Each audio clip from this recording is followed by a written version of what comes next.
All right, let's talk about making primitive cordage out of a yucca plant. Stick with me. So you can make cordage out of anything that's fiber. Now, the longer the fiber, the easier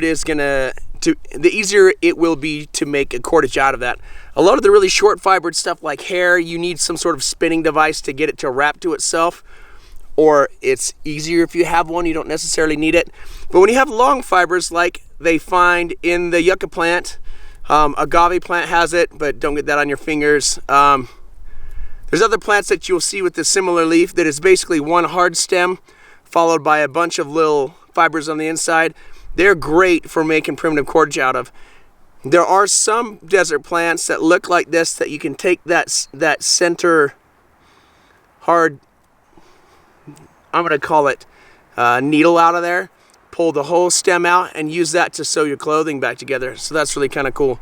So how do I process this to pull the fibers out? Well,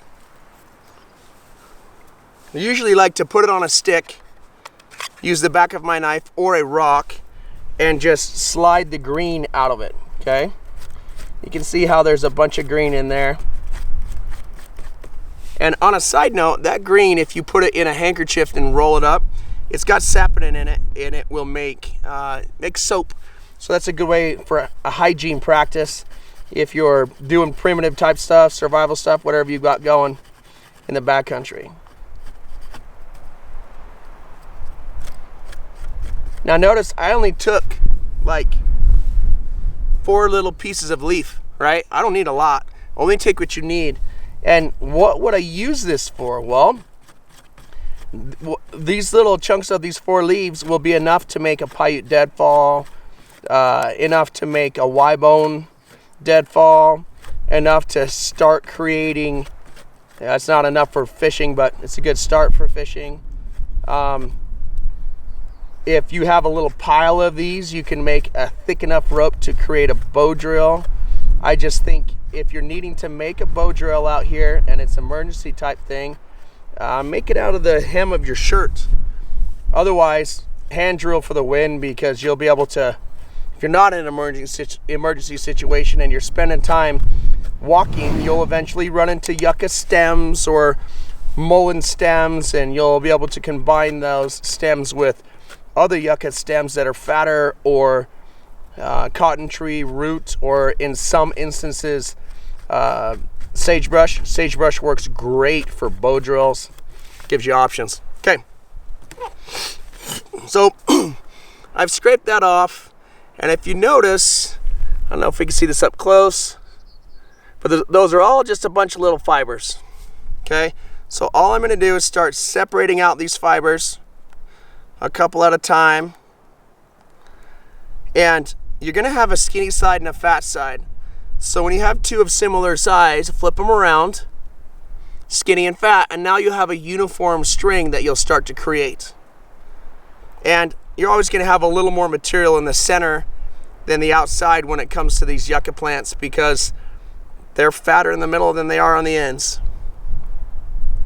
So all you're going to do with this, take your right hand and twist away until it creates a coil. Really simple.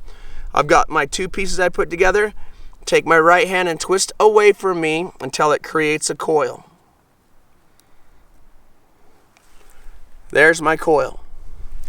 And then I'm going to continue to twist the top string until it's tight, and then to pull the top string down over the bottom string and pinch it. Now that they've switched places, twist the top string till it's tight, pull it down over the bottom string and pinch it. Twist, pinch. Twist, pull, pinch. Twist, pull, pinch. Just repeating this process creates your string. Now there's a couple ways that you can add more lines into the string. You can take one of these pieces, stick a little wing out the side of it and twist it, just add to it. Or you could take a piece, stick it down one stream and up the other, and twist it. The down and up technique is a little stronger, but it kind of leaves a bulge. The other technique leaves a little wing hanging off of it, which is fine, because after your rope has been created, you can just cut that little piece of wing off. So now I'm going to take this piece right here, stick it in the middle so that I kind of have an equal distribution. Twist the top string, pull it down over the bottom. Twist the top string, down over the bottom. Twist, pull, pinch. Twist with my right hand, pull with my right hand, pinch with my left. Twist, pull, pinch.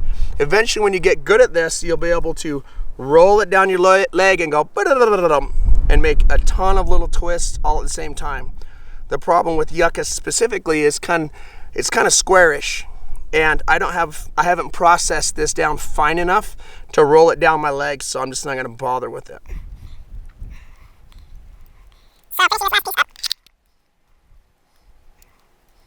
Now, finishing this off, primitive chords, primitive stuff doesn't do well with knots. It does great with hitches. So you're going to just wrap and tuck, right? I am, however, going to drop a knot on the very end because it's not going to incur stress. I just want it to keep it from blowing out.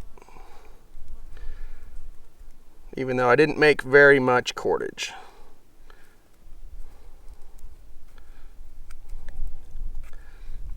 Okay, there's the little wings that I was talking about that are leftovers. So I'm going to cut those off. Be careful not to cut the actual rope, but just cut these little flyaways off from where you added in the extra piece of cordage. I don't know how long that took me, maybe 30 seconds, a minute or so. And there's a sharp piece from the tip, cut that off. Now, if I make about twice that much in a minute and a half to 2 minutes, that's enough for a Paiute deadfall, a bracelet, some little thing I can loop through a fish gill so I've got a string of fish, something I can tie to my bandana that's full of cornmeal, whatever I need to keep up in the trees so that that cornmeal doesn't get eaten by squirrels, whatever, right? The options are unlimited. So that is part of the reason why Yucca is a grocery store plant. You can make cordage out of it. Now, if I were to gather this stuff up in big bundles, process it down in sheets, let it sit in the sun, pull those white fibers off, or ret it, doing retting, which is to leave semi-processed material in water until the green starts to get rotten, and then slough that mush off and take just the white fibers out of the inside. It makes a really high quality fiber. There was clothing that was made out of this prehistorically. There were sandals made out of this. It takes a lot of time, but in a survival or primitive situation, you've got a lot of time, and this is something that's really good to fill that time with. All right, hopefully that's valuable to you. That's how we turn Yucca into cordage, and thank you for watching.